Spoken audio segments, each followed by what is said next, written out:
Sometimes it takes a different approach to help you unlock your true potential. With Capella University's game-changing FlexPath learning format, you gain relevant skills you can apply to your career right away. Earn your degree from an accredited university and be confident in the quality of your education.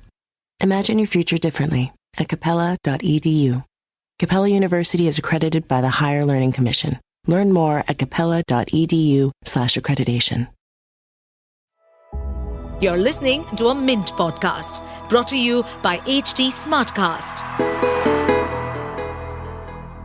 Hello, I'm Aprajita and you are listening to Why Not Mint Money podcast. In today's episode, I'll tell you some legal nuances that every woman must know. We tend to invest or buy properties in joint names as a married couple, meaning the documents have both husband and wife's names on it. It gives us a sense that if something happens to one spouse, the property or investment will go to the other spouse. That's what we feel, that the property will go 100% to the other spouse. But this is a major misconception. You will be surprised to know that if something happens to a husband, his wife generally receives just 33% or 25% of his husband's estate. It's not 100%. Welcome to Why Not Mint Money, a personal finance podcast where we help you understand basic money concepts and share strategies for you to build your wealth. So let's get started with your money journey. Let's discuss the first scenario.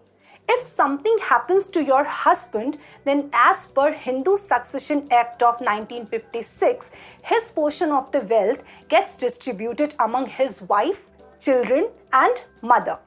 They are considered class 1 legal heirs of a married man. So if a couple has one child, then 33% each will go to child, wife and husband's mother. And if the couple has 2 children, then 25% each will go to child 1, child 2, wife and husband's mother. Now table turns. What if something happens to the wife? Then what happens? You may presume that the wealth will get divided among husband, children and wife's parents, but this is a major misconception again. If wife passes away, then as per Hindu Succession Act of 1956, her wealth will get distributed among husband and children alone, and that too in equal proportion. Parents have no role to play here. Her own parents will not get it. Now, if husband is predeceased, husband is already no more and there are no children either, then what happens? In that scenario, it is husband's family that will inherit wife's wealth, not wife's own family. It means if husband's mother is alive, then since she is class 1 heir of the husband, she is the one who will inherit 100% of wife's wealth. So, woman's mother-in-law will receive all money. Her own parents or siblings cannot inherit her wealth. What if her mother-in-law is also not alive? Then what happens? Then the wealth will go to husband's class 2 heirs. Her own parents will still be out of the equation. Who are class 2 heirs of husband? Those are husband's father, brother, sister, and other relatives. Woman's own parents can inherit married daughter's wealth only if all legal heirs of the husband's side are no more. Isn't it surprising? But that's the reality. Just one disclaimer here, that properties and gifts inherited from her own parents will go to her father's legal heirs if something happens to her, and not to husband's legal heirs. Wealth acquired by herself, the money that she earns, and the money that she acquires jointly with husband will go to the husband's family, but wealth inherited from her own family, her own parents, will go to father's legal heirs. In today's scenario, in today's generation, lot of parents only have single daughters, and in some cases they could be dependent on their married daughters. So they may face difficulties if married daughter passes away. So what to do to avoid these kind of situations? I have explained you the problem, but I must offer you a solution. The solution is very simple. All you have to do is create your own will. In India, we don't take will seriously. Your will supersedes all succession laws. Most women think that if they put their parents' name in the nomination, then the underlying investment or property will go to them.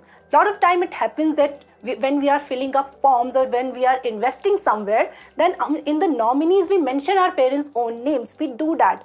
But it doesn't mean that they will inherit that wealth. It doesn't work that way. Nominees are just custodians of your wealth. They receive the wealth, but it is their job to distribute it among legal heirs. They cannot inherit it.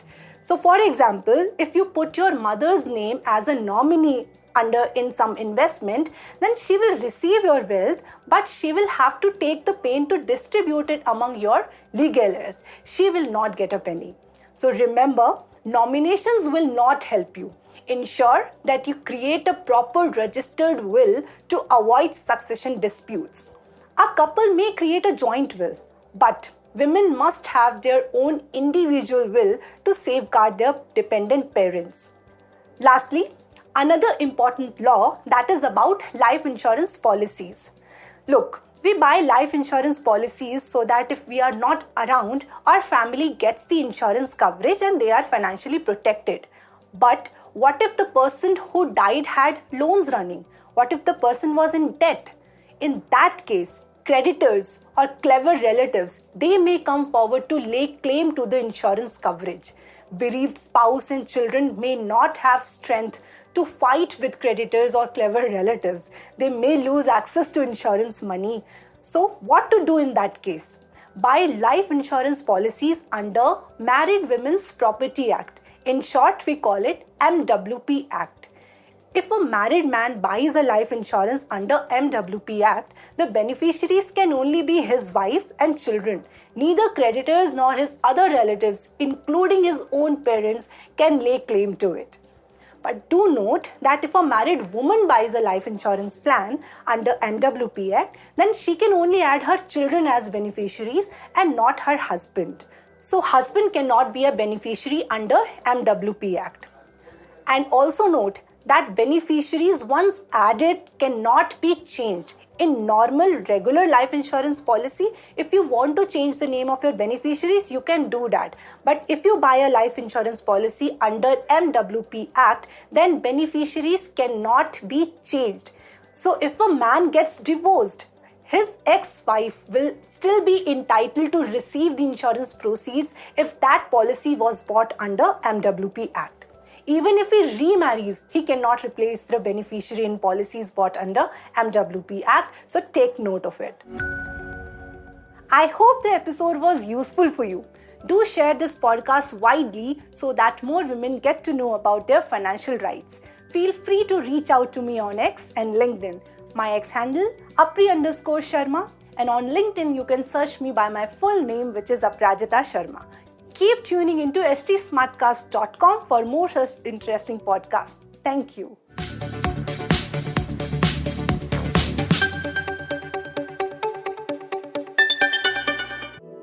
To stay updated on this podcast, follow us at HT Smartcast on all the major social media platforms. To listen to more such podcasts, log on to www.htsmartcast.com. At Capella University, you'll get support from people who care about your success. From before you enroll to after you graduate, pursue your goals knowing help is available when you need it. Imagine your future differently at capella.edu.